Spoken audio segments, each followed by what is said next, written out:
Hello everyone and welcome to my YouTube channel. Today we are going to discuss how to check chain parts on iPhone. For example, if you want to check whether your iPhone device has the chain parts or the original one.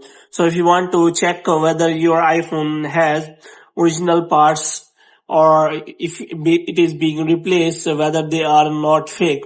So if you want to check that, then what you have to do, you have to simply watch this video completely. So without wasting any time, let's start the video. So first of all, what you have to do, you have to simply go to settings, and after that, you have to make sure that you have the latest iOS device. So iOS version. So if you have iOS 15.2 or greater, then you can simply check for the parts replacement. So if any kind of part is being replaced on your Apple device, then you can simply check it from here, about section, and here will all the chain parts will be mentioned here. So how you can find that? For this, what you have to do, you have to simply check for some data.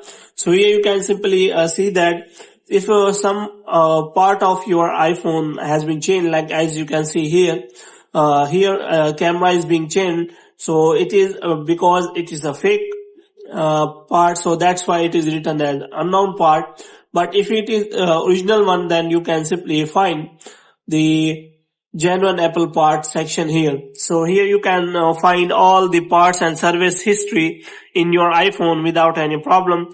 So hope you have liked this video. If you get more videos like these, you can subscribe our channel.